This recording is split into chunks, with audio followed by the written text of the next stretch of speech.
शहर में इंटरमीडिएट इम्तहानात का सिलसिला शुरू हो गया है। चेयरमैन इंटर बोर्ड फ़कीर मोहम्मद लाखो ने ज़िला वस्ती के इम्तहानी मराकज़ का दौरा किया और इंतजामात का जायज़ा लिया। सोशल मीडिया पर पर्चे आउट करने वाले ग्रुप्स के खिलाफ कार्रवाई का भी ऐलान किया। मज़ीद जानते हैं सैयद जुबैर राशिद से। जी जुबैर, आगाह कीजिए। जी बिल्कुल, देखें कराची भर में इंटरमीडिएट के इम्तहानात का सिलसिला जो है वो शुरू हो चुका है और चेयरमैन फ़कीर मोहम्मद लाखो बज़ाते ख़ुद इम्तहानी मराकज़ के दौरे पर निकले हैं। डिस्ट्रिक्ट सेंट्रल के 2 इम्तहानी मराकज़ का दौरा जो है वो चेयरमैन बोर्ड ने किया है।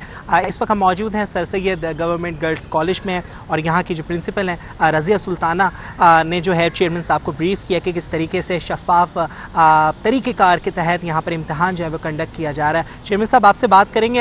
हमने देखा कि सुबह सवेरे से ही मुतहरिक है, लेकिन असल काम तो नाज़िम इम्तहानात का होता है। चेयरमैन खुद बजाते सेंटर्स का दौरा कर रहा है, तो सर आपने दूसरों के लिए तो काम ही नहीं छोड़ा। नहीं, मैंने देखे मैं इसको ऑन करता हूँ जितना भी, अब भले कंट्रोलर का काम हो या मेरे सेक्रेटरी का काम हो, बोर्ड का चेयरमैन हूँ, मेरा फ़र्ज़ बनता है कि मैं उसका काम भी देखूँ और ख़ुद विज़िट करूँ पर्सनली। और मीडिया को लेके मैंने इसलिए विज़िट करूँ, आप भी देख लें, हम ट्रांसपेरेंट तरीके से काम कर रहे हैं। 2 सेंटर हमने देखे, बड़े सेंटर, एक प्राइवेट का आपको दिखा दिया बॉयज़ का, एक गर्ल्स का आपको दिखा दिया government girls college sir Syed का। आपने कहीं से पर्चा, कहीं मोबाइल, आप हमारे साथ मौजूद है, बच्ची के पास या कि टीचर के पास या किसी इन्विजिलेटर के पास या विजिलेंस ऑफिसर, कोई आपको नहीं मिला। आपने आपके साथ थे। मैंने पर्स भी बच्चों के चेक किए, देखो बच्चों के भी चेक किए, नीचे बैठ के नीचे डेस्क भी देखे, पेपर खंगाल के देखा, आपके सामने है। वो उसके पेपर से कोई कारतूस या कोई ऐसी चीज़ पर्चा नहीं मिला जैसे पता चले नकल कर रहे हैं। कितना कंट्रोल है, 2 हमारे विजिलेंट ऑफिसर खड़े हुए हैं और माशाल्लाह मैडम यहाँ तो कितना कंट्रोल किया हुआ है। आपको हमने पूरा एक एग्जामिनेशन जो हमारे जो सेंटर बना हुआ है वो दिखा दिया। आपको ये भी दिखा दिया कि हमारे जो MCQ पेपर है वो सील्ड हैं, वो लिफाफा पड़ा हुआ है एज इट। वो उनको अपना 10 बजकर अपना 40 मिनट में उनको मिलेगा। अच्छा चेयरमैन साहब, ये बताइएगा जो व्हाट्सएप ग्रुप्स में जो पर्चे आउट हो रहे हैं, सॉल्व आ रहे हैं, ये जो माफिया सरगर्म है, मैट्रिक के बाद अब इंटर बोर्ड की जानिब जो है शिकंजा कसती हुई दिखाई दे रही है, इसके खिलाफ आप FIA से कितनी कोऑर्डिनेशन में सर? देखिए FIA से नहीं, हम आपको ये साइबर सिक्योरिटी एजेंसी बनी हुई, उसको लेटर लिखा है प्रॉपर। 2 ग्रुप थे व्हाट्सएप के बड़े, उनके लाखों में उनके मेंबर थे, उनको हमने क्रैक डाउन करवा दिया है। बाकी एक नया ग्रुप ये आया है जिसने व्हाट्सएप पे रखा है, वो भी 9:45 पे पर्चा रखा है, हलशुदा नहीं रखा। पर्चा तो किसी भी इन्विजिलेटर ने या किसी निकाल के फोटो कापी भेज दिया हो सकता है, लेकिन वो सेंटर पे वाटर मार्क हम चेक करेंगे, इंशाल्लाह उसके खिलाफ एक्शन लेंगे। जो एक नया यकीनन तौर पर वाटर मार्किंग का जो इनिशिएटिव जो है चेयरमैन साहब ने उठाया, तो इसको काफ़ी अप्रिशिएट किया जा रहा है और आज जो पहला पर्चा है मुनज़्ज़म तरीके से इख्तिताम पसीर हुआ। जी, कराची में इंटरमीडिएट इम्तहानात सख्त सिक्योरिटी में जारी हैं। चेयरमैन बोर्ड की हिदायत पर नाज़िम इम्तहानात का कॉलेज का दौरा, अब्दुल्ला गवर्नमेंट कॉलेज में इम्तहानी इंतजामात का जायजा, मुख्तलिफ इम्तहानी मराकज़ पर सिक्योरिटी के खुसूसी इंतजामात, नकल की रोकथाम के लिए अमला मुकम्मल तौर पर मुतहरिक, तलबा और तालिबात की बड़ी तादाद इम्तहानात में शरीक हैं। मज़ीद तफसीलात जानते हैं जुबैर राशिद से। जी जुबैर, अपडेट कीजिए। हाँ जी बिल्कुल, देखें कराची में इंटरमीडिएट इम्तहानात सख्त निगरानी में जारी हैं। चेयरमैन इंटर बोर्ड की हिदायत पर नाज़िम इम्तहानात ज़रीना राशिद की अब्दुल्ला गवर्नमेंट कॉलेज का दौरा, मुख्तलिफ इम्तहानी मराकज़ पर सिक्योरिटी के खुसूसी इंतजाम जो है वो किए गए हैं, जबकि नकल की रोकथाम के लिए अमला मुतहरिक है, तलबा व तालिबात की बड़ी तादाद इम्तहानात में शरीक है।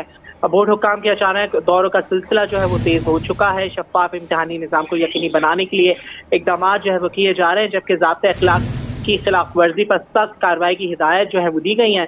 नाज़िम इम्तहानात का इम्तहानी अमले की हाज़िरी और कारकर्दगी का जायज़ा, ज़रीना राशिद का तलबा को साजगार माहौल फराहम करने पर जोर, इम्तहानी मराकज़ में सहूलियात की फरहमी का भी मुआयना किया, जबकि गर्मी के पेश नज़र पानी और पंखों का भी इंतजाम से मुतल्लिक जो है हिदायत। ये बताइएगा, लोड शेडिंग का सिलसिला जारी रहा पिछले इम्तहानात में भी, तो अब क्या इंतजाम किए गए हैं, बच्चों को किस तरह से फैसिलिटेट किया जाएगा?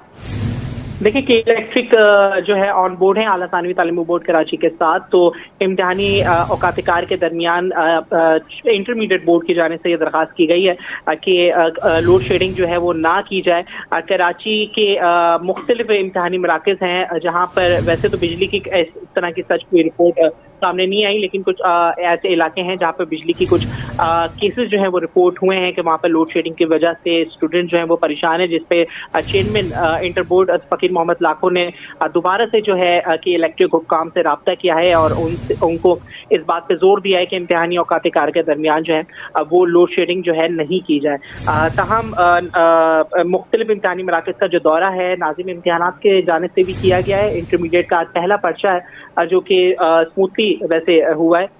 हमने ऐसा कोई केस ये नहीं देखा कि स्टूडेंट्स जो हैं इम्तिहानी सेंटर के बाहर मौजूद हों या कहीं पर कोई एहतजाज जो है उनकी जाने से किया जा रहा हो कि बच्चों को किया जा रहा हो। लेकिन हमने एक चीज़ ये नोट की कि इम्तिहानी वक्त शुरू होने के बाद बच्चे जो हैं 9:45 तक भी इम्तिहानी मरकज़ के अंदर दाखिल हो रहे थे। तो इस पे यकीनन तौर पे इंटरमीडिएट बोर्ड को कुछ काम करने की ज़रूरत है कि जब एक वक्त मुकर्रर है 9 बजे का, तो बच्चा 9:45 पे इम्तिहानी मरकज़ के अंदर पर्चा देने आ रहा है तो उसको क्या उसके लिए क्या रूल्स एंड रेगुलेशन है। वैसे तो बच्चे जो हैं इंतज़ार में रहते हैं कि क्या तैयारी की जाए, क्या तैयारी से मुतल्लिक तमाम तर सवालात, क्योंकि आज भी सोशल मीडिया पे पर्चा जो है वो वायरल हो गया था। तो इस चीज़ की रोकथाम के लिए ये बेहतरीन हल है कि स्टूडेंट्स को बाहर मतलब इम्तिहानी मरकज़ के अंदर आने से उस वक्त रोक दिया जाए जब इम्तिहान शुरू हो जाए। तो इससे काफ़ी फ़र्क पड़ेगा। ताहम चेयरमैन साहब की जानिब से खुद भी मुख्तलिफ इम्तिहानी मराकज़ के दौरे किए गए, नाज़िम इम्तिहानात और उनकी टीम जो है वो भी मुतहरिक दिखाई दी है। जी ठीक है ज़ुबैर, आपका शुक्रिया तफसीलात से आगाह करने के लिए। नाज़रीन, कराची प्रेस क्लब के बाहर महकमे ज़राअत सिंध NPIW के आर्जी मुलाजमीन तीसरे रोज़ भी एहतजाज कर रहे हैं। 300 से ज़ायद मुलाजमीन का मुतालबा है कि उनको मुस्तकिल किया जाए। मुतालबे पर अमल ना हुआ तो वज़ीर आला हाउस जाएंगे। मज़ीद जानते हैं आजिज़ जमाली से, जो इस वक्त प्रेस क्लब के बाहर मौजूद हैं। जी आजिज़, अपडेट कीजिए। जी देखिए, यहाँ पर कराची प्रेस क्लब के बाहर महकमे ज़राअत के मुलाजमीन जो हैं एहतजाज कर रहे हैं। इनका एहतजाज तीसरा चौथा दिन है, आज जारी है। पहले इन्होंने सिंध सेक्रेटरीट के बाहर एहतजाज किया और अब प्रेस क्लब के बाहर जमा है। ये 300 से 350 मुलाजमीन हैं जो NPIW उनका एक प्रोजेक्ट था, वाटर ऑन फार्म मैनेजमेंट। इनका ये ग्रेड 1 के मुलाजमीन हैं सारे। उनसे बात भी कर लेता हूँ। क्या मुतालबा है आपका? सर, हमारा मुतालबा ये है तो हमारे को रेगुलर किया जाए। हम 3 दिन से इधर धरना लगा रहे हैं। पहले दिन हमारा जो एहतियात था, पुरअमन एहतियात सिंध सेक्रेटरीट के गेट पर था। शाम को 4 बजे हमारे को पुलिस उठा गई, 12 बजे को हमारे को छोड़ा। फिर कल हम इधर प्रेस क्लब पे एहतियात किया कि हमारे को रेगुलर किया जाए, मगर कल तक से इतनी तो नाइंसाफी चल रही है। हम अपने चुने हुए नुमाइंदों को भी अपील कर रहे हैं और अपने डिपार्टमेंट वालों को भी। तो हमारे को इधर ये पुलिस खड़ी है, डेलीगेशन उसका काम है, एडमिनिस्ट्रेशन का। डिपार्टमेंट के इतने बंदे बैठे हैं, सेक्रेटरी साहब हमारा ऑफिस में बैठा है, हमारे से कोई डेलीगेशन नहीं हो रही। कौन सा महकमा है और कितने मुलाजमीन हैं? हमारा महकमा है ज़राअत का, तो ऑन फार्म वाटर मैनेजमेंट, उसके हम लोअर ग्रेड 1 ग्रेड के मुलाजमीन हैं। 18-19 साल से डिपार्टमेंट में नौकरी कर रहे हैं। अभी जब हमारे ऑफिसों में नए आर्डर आ रहे हैं जो 1 से 4 ग्रेड वाले, हमारा हक मारा जा रहा है, उसलिए हमने इधर धरना दिया है। ये नाइंसाफी है। 18-19 साल डिपार्टमेंट को हमने दिए हैं, हमारे को रेगुलर किया जाए। आप क्या कहेंगे? हुकूमत को ये हम वाज़ेह ये मैसेज देने चाहते हैं कि हमारा हक है, हम ऑन द ड्यूटी हैं और हमें अपना हक दिया जाए। हम CM हाउस की तरफ जाएंगे इंशाल्लाह। सुना आपने, ये कह रहे हैं कि हम वज़ीर आला हाउस की तरफ भी जाएंगे। 20 साल तकरीबन इनको मुलाजमतों को हो गए हैं। ये ग्रेड 1 के मुलाजमीन है और अभी तक ग्रेड 1 में ही है और इनको रेगुलर नहीं किया, यानी मुस्तकिल मुलाजिम नहीं है अभी तक। जबकि इनका कहना है कि नए मुलाजमीन को तो भर्ती किया जा रहा, लेकिन हमें जो है वो रेगुलर नहीं किया जा रहा। लिहाजा ये 3 दिन से प्रेस क्लब के बाहर बैठे हैं, एहतजाज कर रहे हैं और आज तक महकमे ज़राअत के किसी जिम्मेदार ने इनसे कोई बातचीत नहीं की है, इनसे कोई मुलाकात नहीं की है, इनके मसाइल को सुना नहीं गया है। इसलिए इनका कराची प्रेस क्लब के बाहर जारी है। एंटी करप्शन एस्टैब्लिशमेंट ने शहर में गैर कानूनी तामीरात के खिलाफ इंक्वायरी का आगाज कर दिया है। DGSP CA समेत दीगर अफसरान को नोटिस जारी करते हुए रिकॉर्ड समेत तलब कर लिया गया है। मज़ीद तफसीलात जानते हैं अपने नुमाइंदे महराज अख्तर से। जी महराज, आगाह कीजिए। जी बिल्कुल, कराची में गैर कानूनी तामीरात का मामला हमेशा से सर उठाता रहा है और हमने देखा कि गुज़िश्ता अदवार में बड़ी बड़ी इंक्वायरियाँ हुई, सीएम ने नोटिस लिए, लेकिन उसके बाद फिर से वही सिलसिला शुरू हो जाता। लेकिन इस बार जो है वो एंटी करप्शन ने डंडा उठाया है गैर कानूनी तामीरात के खिलाफ कराची में, और सिंध बिल्डिंग कंट्रोल अथॉरिटी के डीजी समेत बड़े जो अफसरान हैं, डायरेक्टर लेवल के, डिप्टी डायरेक्टर लेवल के अफसरान हैं, उन सबको नोटिस जारी किया है, जिस नोटिस की कॉपी जो वो CG21 ने हासिल की है।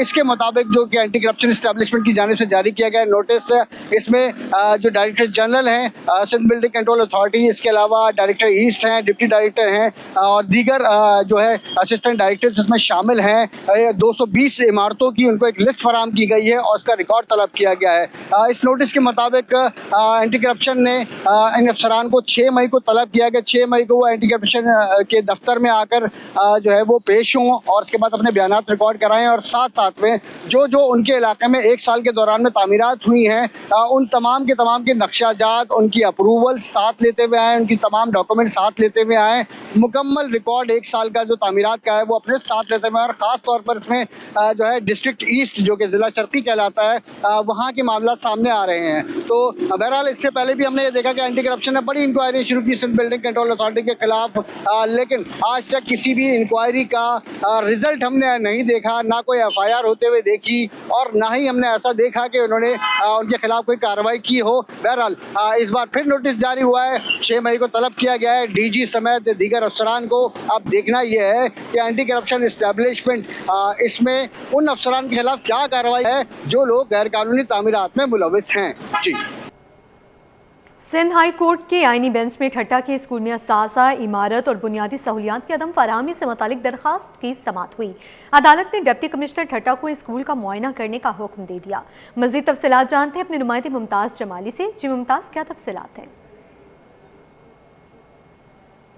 देखें जी, आज सिंध हाई कोर्ट कराची में जस्टिस अदनान करीम मेमन की सरबराही में 2 रुकनी बेंच के रूबरू ठट्टा के इलाके में जो है स्कूल में असातिज़ा की गैर मौजूदगी, गैर हाज़िरी, साथ ही साथ स्कूल की इमारत ना होने और दीगर सहूलियात ना होने के खिलाफ दरख्वास्त पर समाअत हुई है। ये स्कूल हाजी मोहम्मद अदीन है जो कि ठट्टा में वाक़ है, जबकि इसमें आज अदालत ने डिप्टी कमिश्नर ठट्टा को ये हुक्म दिया है कि इस मुतल्लिक असिस्टेंट कमिश्नर को तैनात करें कि वो स्कूल वहाँ पर जाएं, स्कूल का मुआयना करें और वहाँ पर मौजूद असातिज़ा और तुलबा की हाज़िरी, साथ ही साथ वहाँ पर जो मौजूद सहूलियात हैं उनका भी जायज़ा लें। चूँकि दरख्वास्त गुजार का ये मौक़िफ़ था कि स्कूल में असातिज़ा रिकॉर्ड के मुताबिक तो है लेकिन वो आता नहीं है, स्कूल में बच्चों को इमारत भी नहीं है, बच्चे जो हैं खुले तले वहाँ पर आसमान में पढ़ते हैं, साथ ही साथ दीगर सहूलियात भी मौजूद नहीं हैं। इसमें जो महकमा तालीम की जानिब से हुक्म पेश हुआ, उनका मौक़िफ़ था कि दरख्वास्त गुजार जो है वो असातिज़ा को हिरासा करता है,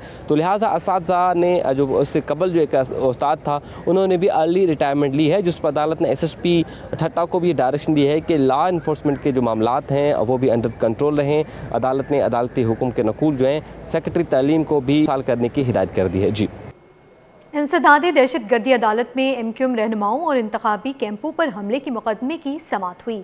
अदालत ने मुल्ज़िम की ज़मानत मंजूर कर ली। मज़ीद तफसीलात बताएंगे जवाद आसिफ। जी जवाद, आगाह कीजिए। जी, सियासी रहनुमाओं पर हमले और सियासी इंतखाबी कैंपों पर हमले का मुकदमा है। इंसदाद दहशतगर्दी अदालत में केस की समाअत हुई है, जहां पर मुल्ज़िम अकबर हुसैन उर्फ काला को अदालत में पेश किया गया। अदालत ने मुल्ज़िम की दरख्वास्त ज़मानत मंजूर कर दी है और उसे 10 लाख रुपए के ज़मानती मचल के जमा करवाने का हुक्म भी दिया है। इस्तगासा के मुताबिक ये जो मुल्ज़िम है ये MQM के साबिक जो MP हैं रज़ा हैदर, और जबकि जो MQM के इंतखाबी कैंपों पर हमले होते थे उसमें भी मुलव्विस है और ये खुद एक सियासी जमात का कारकुन है और हमदर्दी बटोरने के लिए जो है वो ये हमले करते थे। मुल्ज़िम को 2015 में कार्रवाई करते हुए गिरफ्तार किया गया था, जबकि वकील सफ़ाई के कहना था कि मुल्ज़िम ज़मानत हासिल कर चुका था, तहम गुज़श्ता समाअत पर अदम हाज़िरी के बाइस अदालत ने उसको गिरफ्तार करके जेल भेज दिया था, और जिसके बाद जो है अब दोबारा ज़मानत के लिए अदालत से रुजू किया गया था। मुल्ज़िम के खिलाफ ये मुकदमा 2015 में थाना गुलिस्तान में दर्ज किया गया था। सरकारी आराजी वागजार करवाने के लिए कराची डेवलपमेंट अथॉरिटी मुतहरिक KDA की जानिब से 5 मई से सरजानी टाउन में कब्जा माफिया के खिलाफ ग्रैंड ऑपरेशन किया जाएगा। जालसाजों से आगाही के लिए पब्लिक नोटिस भी जारी कर दिए गए। इसी हवाले से मज़ीद तफसीलात जानते हैं शुएब मुख्तार से। जी शुएब, आगाह कीजिए। और जी बिल्कुल, सरकारी जमीनों से कब्जा वागजार करवाने के लिए कराची डेवलपमेंट अथॉरिटी ने कार्रवाइयां तेज करने का फैसला जो है वो कर लिया है। केडीए की जानिब से 5 मई से सरजानी टाउन के सेक्टर 11 और सेक्टर 13 में ग्रैंड ऑपरेशन जो है वो शुरू किया जाएगा।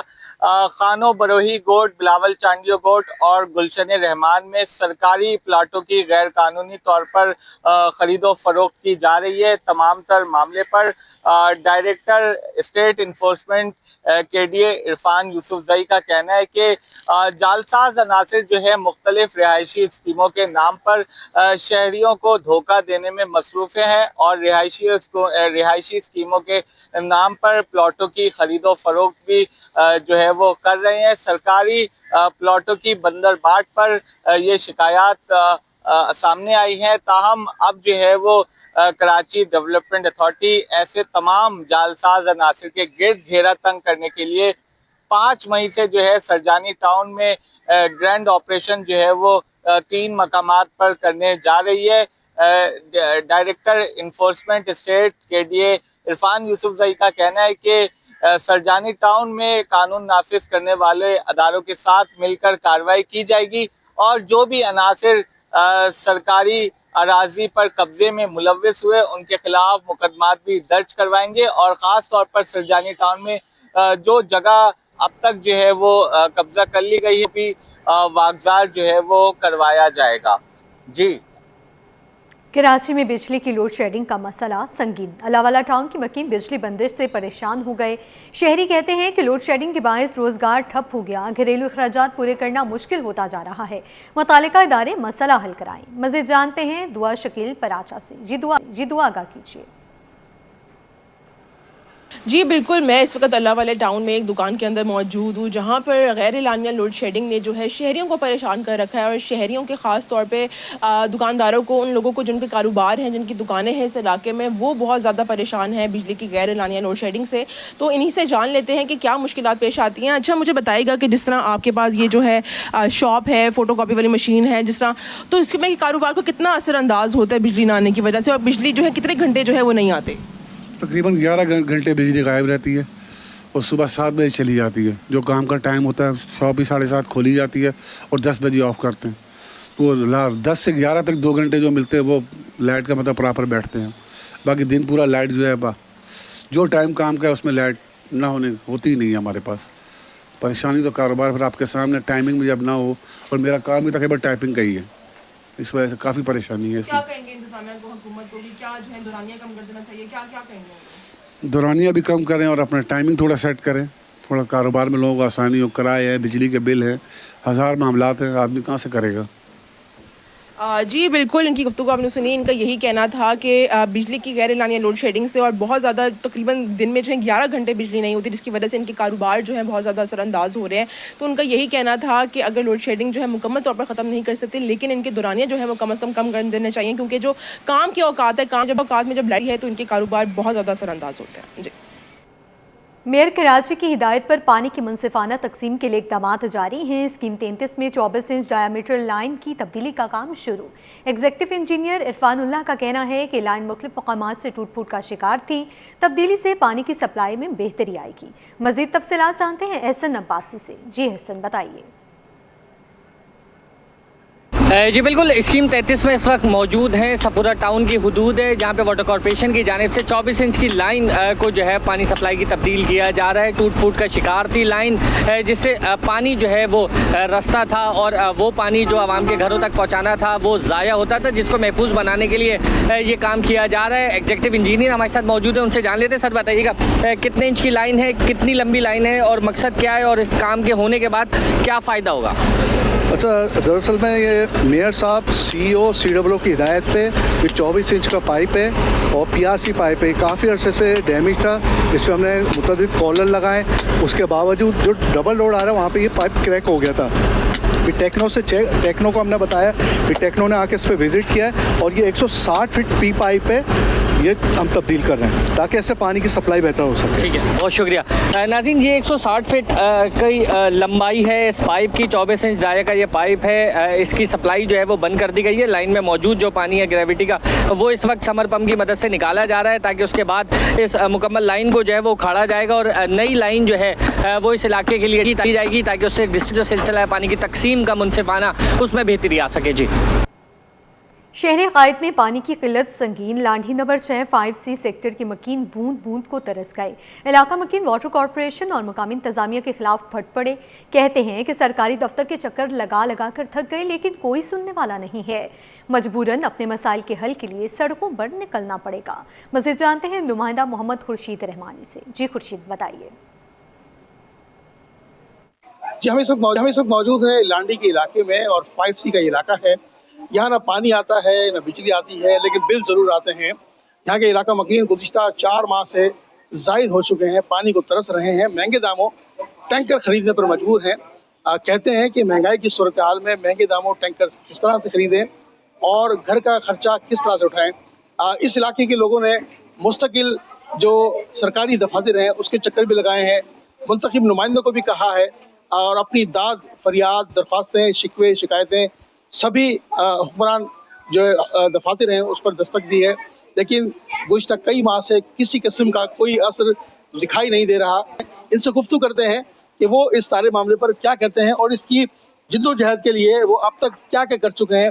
गुफ्तगू करते हैं यहाँ के इलाका मकीनों से। क्या कहेंगी आप इस सारी जिद्दोजहद के हवाले से? देखिए, ये मसला जो है ये अभी का नहीं है। ये तकरीबन हम रमज़ान से जो है वो यहाँ पे इतनी अजियत में ज़िंदगी गुजार रहे हैं जिसका कोई सुनवाई कहीं पर भी नहीं है। मुझे नहीं मालूम कि यहाँ के कौन हुक्मरान है। एक खालिद फारूकी साहब का नाम आता है कि जी वाटर बोर्ड के जो है वो हुक्मरान के हाथ में है ये सिलसिला, इस UC7 को जो है वो डील कर रहे हैं, लेकिन उनकी आज तक हमने कभी शक्ल नहीं देखी। यही खवातीन पहले मेरे पास आई, मुझसे उन्होंने बोला कि जी पानी नहीं, हम क्या करें। मैं प्राइवेट जॉब करने वाली बंदी, जिस दिन मेरी छुट्टी थी मैं इन लोग को लेके गई। हम यहाँ से लेके वहाँ तक पागलों की तरह घूम रहे हैं कि हमें कोई कहीं मिल जाए, कहीं हमारी कोई सुनवाई हो जाए। कोई सुनवाई नहीं हुई। आप क्या कहेंगी अम्मा? ये परेशानी, पानी की बहुत परेशानी है। 2 महीने पानी बिल्कुल नहीं आ रहा है। पानी के लिए वाकई पूरे 2 महीने हो चुके हैं, बिल्कुल पानी नहीं है। खारा पानी इस्तेमाल कर करके हम लोग सब परेशान हो गए। आपका क्या मुतालबा है? और सर मैं तो ये कहना चाहता हूँ, ये 2.5-3 महीने से ऊपर हो गया है ये पानी, यानी आता था, लोगों ने इसको टारगेट दूसरे तरीके से रंग दे दिया। ये लेने चौक हो गई, ये हो गया वो हो गया, और सबको ये पता है यहाँ पे ये कौन है, इस पे हुक्मरान बैठा हुआ है पानी के ऊपर, सबको पता है। ये नाम उसी का लिया जा रहा है, लेकिन बेचारे को कोई यानी यहाँ कह नहीं सकता है। 5C का इलाका है, लांडी 6 नंबर का अहले इलाका का ये कहना कि मेयर कराची और सूबाई वज़ीर बल्दियात इस पर नोटिस लें और इस पर मरबूत हिकमत अमली वज़ा करें ताकि इस अहले इलाका को पानी मैसर आ सके, बिजली मैसर आ सके और इंफ्रास्ट्रक्चर बेहतर हो सके। जी, खबरों के सिलसिले को आगे बढ़ाते हुए आपको अपडेट करें कि KMC मुलाजमीन के लिए मेडिकल इंश्योरेंस कार्ड पॉलिसी का बाज़ाब्ता आगाज़। तमाम महकमों के सरबराहान को मुलाजमीन की मुकम्मल तफसीलात फराहम करने का हुक्म। मुलाजमीन का डेटा 7 वर्किंग डेज़ के अंदर जमा कराना लाजमी करार। तफसीलात directorate of senior director municipal and health को जमा कराने की हिदायत। मेडिकल इंश्योरेंस कार्ड का इजरा काउंसिल के करारदाद के तहत किया जा रहा है। इस हवाले से मज़ीद तफसीलात जानते हैं रिजवान अहमद से। जी रिजवान, अपडेट कीजिए। बिल्कुल, देखिए बल्दिया उस्मा कराची के मुलाजमीन के लिए मेडिकल इंश्योरेंस कार्ड पॉलिसी का बाकायदा आगाज़ जो है वो कर दिया गया है। इस सिलसिले में म्यूनसिपल कमिश्नर KMC ने तमाम महकमों के सरबराहान को मुलाजमीन की मुकम्मल तफसीलात फराहम करने का हुक्म दिया है, जबकि ये भी कहा गया है कि मुलाजमीन का डेटा 7 वर्किंग डेज के अंदर जो है वो लाजमी जमा कराया जाए और ये तफसीलात directorate of senior director municipal and health services को जमा कराने की हिदायत की गई है। मेडिकल इंश्योरेंस कार्ड का इजरा जो है वो काउंसिल की करारदाद के तहत जो है वो किया जा रहा है और इस सिलसिले में म्यूनसिपल कमिश्नर KMC की मंजूरी से जारी करदा हुक्मनामे पर फौरी अमल दरामद की हिदायत जो है वो जारी कर दी गई है। जी ठीक है रिजवान, आपका शुक्रिया। औरंगी जोन में इस सफाई ऑपरेशन को मौसर बनाने के लिए मुंतखब नुमाइंदे भी मुतहरिक हो गए हैं। सॉलिड वेस्ट मैनेजमेंट के ताउन से शहरियों को साफ सुथरा माहौल फराहम करने के लिए इकदाम जारी हैं। चेयरमैन UC3 मकबूल खान के मुताबिक अमले और मशीनरी में भी इजाफा कर दिया गया है। मजीद जानते हैं रिजवान अहमद से। जी रिजवान, बताइए। जी ईद कुर्बान की जो गहमा गहमी है उसका शहर में आगाज़ हुआ चाहता है और इस सिलसिले में सन सॉलिड वेस्ट मैनेजमेंट बोर्ड पर जो है एक मरतबा फिर काम का दबाव जो है वो बढ़ गया है। औरंगी टाउन जो कि एशिया की सबसे बड़ी कच्ची आबादी है, यहाँ पे नई चीज़ ये देखने में आई है कि मुंतखब नुमाइंदों को भी अब सन सॉलिड वेस्ट मैनेजमेंट बोर्ड ने इस कंटीजेंसी प्लान में जो है ऑन बोर्ड ले लिया है और कोऑर्डिनेटर उनकी जानिब से मुकर्रर किए गए हैं। मकबूल खान हमारे साथ मौजूद हैं, इनसे जान लेते हैं। मकबूल साहब बताइएगा, पिछली ईद पर तो शिकायत थी, इस बार वो शिकायत का अजाला कैसे होगा? बिस्मिल्लाहिर्रहमानिर्रहीम। पिछली शिकायतों को देखते हुए हमने अपने प्लान को चेंज किया है और मुंतखब नुमाइंदों को अपने साथ ऑन बोर्ड किया है। जिस तरीके से पिछली दफ़ा जो कमी कोताही रह गई थी, इंशाल्लाह ताला उम्मीद है कि सॉलिड वेस्ट पहले से अच्छा काम करेगी। वसीम अख्तर साहब, आप ऑपरेशन मैनेजर हैं सॉलिड वेस्ट के, ये बताइए कि यूसीज़ में किस तरह डिप्लॉयमेंट की गई है? ईद के हवाले से अमला मशीनरी कितनी बढ़ाई गई? अस्सलाम वालेकुम, वसीम अख्तर ऑपरेशन मैनेजर। हमने हर यूसी वाइज जो ऑपरेशन हमारे होते हैं उसमें हम छोटी गलियों के लिए 6 सुजुकी छोटी शेज़ोर और 2 शेज़ोर और उसके साथ रोड्स पे हमारे पास ट्रैक्टर ट्रॉली चल रही होती हैं जो कि हम स्टेप वाइज छोटी स्ट्रीट फिर बड़ी स्ट्रीट और इसी तरह बाहर रोड पे आ जाते हैं। तो हमारा इस दफ़ा भी इंशाल्लाह यही प्लान है कि अगर कोई पिछली दफ़ा को किसी तरह का कोई मसला रह गया तो उसको हम इस गैर कानूनी कुंडियाँ कितनी हैं? गैर कानूनी कुंडियाँ इस वक्त तकरीबन 35 से 40 कुंडियाँ, जिसमें से कुछ हमने 15 से 20 तक क्लोज कर दी हैं और बाकी जो हैं इस वक्त मौजूद हैं। जगह जगह रोड्स पे लोग कचरा फेंकते हैं, लेकिन उसमें सबसे बड़ा हमारे लिए प्रॉब्लम क्रिएट कर रहे हैं स्क्वेंजर्स, जो कि हमारे बिन से कचरा निकाल के बाहर फेंक देते हैं और अपनी चीज़ें जो है मतलब कि निकालते हैं, जिससे हमें उनके खिलाफ कार्रवाई भी करने की ज़रूरत है और इस सिलसिले में मजिस्ट्रियल पावर भी सन सॉलिड वेस्ट मैनेजमेंट बोर्ड के अफसरान को दे दिए गए हैं। सूरत हाल ये है कि मुंतखब बल्दियाती नुमाइंदों की शिकायत ज़्यादा रहती थी, ईद ऑपरेशन के हवाले से उनको शामिल कर लिया गया है, तो उम्मीद ये कि सफाई के निज़ाम में कुछ बेहतरी सामने आ सकती है। जी, स्टेट बैंक का अपना घर स्कीम के लिए बड़ा इक़दाम, हाउसिंग कर्जों की मंजूरी में ताख़ीर कम करने का फैसला। वज़ीर-ए-आज़म शहबाज शरीफ की हिदायत पर अहम पेशरफ्त, हाउसिंग फाइनेंस निज़ाम में आसानी के लिए नए क़वाइद जारी। बैंकों को 15 वर्किंग दिन में कर्ज मंजूरी मुकम्मल करने का हुक्म। डेट बूझ की हद 65% मुकर्रर कर दी गई। मज़ीद तफ़सीलात जानते हैं ब्यूरो चीफ अशरफ खान से। जी अशरफ, अपडेट कीजिए। जी, देखा जाए अपना घर का ख्वाब पूरा करने के लिए जो वज़ीर-ए-आज़म ने अपना घर स्कीम लॉन्च की थी, उसके लिए बड़े फैसले लिए गए हैं। स्टेट बैंक ऑफ पाकिस्तान ने जो है हाउसिंग कर्जों में ताख़ीर कम करने के लिए अहम फैसला किया है। हुकूमत के सस्ते घर मंसूबे को फ़रोग देने के लिए अहम इक़दाम हुआ है। अपना घर हो, उसके लिए जो है हाउसिंग बिल्डिंग फाइनेंस कंपनी और बैंकों को 15 दिन में जो है कर्ज की मंजूरी देने की हिदायत कर दी है। स्टेट बैंक का आवाम के लिए आसान हाउसिंग फाइनेंस प्लान का ऐलान किया है, जिसमें कहा है कि हाउसिंग कर्ज की मंजूरी 15 वर्किंग दिन में लाजमी करने की हिदायत कर दी है। मरकजी बैंक के बैंकों की कर्ज दरखास्तें जल्द निपटाने की हिदायत कर दी है और साथ ही कहा है कि अपना घर स्कीम के तहत नए कवायद जारी किए गए। कर्ज लेने वालों के लिए डेट बोझ की हद जो है 65% मुकर्रर कर दी गई है। घरेलू आमदन के मुताबिक कर्ज देने की नई शराइत नाफिज कर दी है, जिसमें कहा गया कि 50 लाख रुपए तक की जायदाद की अंदरूनी वैल्यूएशन की इजाजत दे दी गई है, जबकि 50 लाख से ज्यादा प्रॉपर्टी के लिए मंजूर शुदा वैल्यूएटर से जो लाजमी करार दिया गया है। साथ ही स्टेट बैंक ने हाउसिंग फाइनेंस कवायद में नरमी कर दी। अपना घर स्कीम के तहत शफाफियत और तेजी पर जोर देने का हिदायत की गई है। ठीक है, bureau chief Ashraf Khan update कर रहे थे, आपका शुक्रिया। पाकिस्तान स्टॉक एक्सचेंज में मुस्बत रुझान, 100 इंडेक्स में 1273 पॉइंट्स का इजाफा हो गया। इंडेक्स 1,69,686 की सतह पर पहुंच गया। मार्केट की ताज़ा तरीन सूरत हाल से आगाह करेंगे काविश मेमन। जी काविश। पाकिस्तान स्टॉक एक्सचेंज में पिछले 2 ट्रेडिंग सेशन के दौरान मंदी का रुझान देखा गया, तहम आज कारोबारी हफ्ते के तीसरे दिन मार्केट में कारोबार का आगाज मजबूत हुआ। इसी हवाले से मेरे साथ जावेद खनानी मौजूद है। जावेद साहब बताइएगा, एक तरफ तो IMF के हवाले से खबर आ रही है कि वो 1.2 अरब की डील मंजूर, वहीं मिडिल ईस्ट के हालात और फिर UAE का जो तेल तंजीम है उनसे निकलना, ये कितनी अहम खबर है?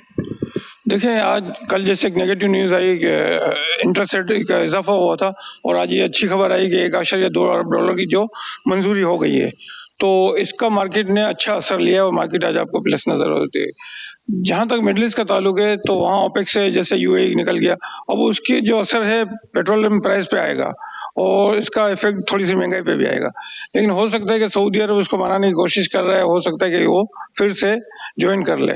और दूसरा ये कि जंगी जो हालात नजर आ रहे हैं, अब लोगों को ये हो गया है कि यकीन हो चला है कि अब जो है जंग शायद ना हो दोबारा, और इससे आस्ते आस्ते मुआहदे और होते रहेंगे और ये मामला टल जाएगा इंशाल्लाह। उतर चढ़ाव रहेगा, जो खबरें चलती रहेंगी मार्केट में इसके हिसाब से। जैसे ओपेक की न्यूज़ आई तो फिर से अगर यूएई ज्वाइन कर लेता तो तेल की प्राइस फिर नीचे आएगी। जावेद खनानी मौजूद थे, तफसील बता रहे थे कि आज कारोबार का आगाज़ मजबूत हुआ, लेकिन जो मिडिल ईस्ट के हवाले से आती हुई खबरें हैं उसकी वजह से मार्केट में उतार चढ़ाव जारी रह सकता है। इसी के साथ ही न्यूज़ स्टूडियो से फिल वक्त इतना।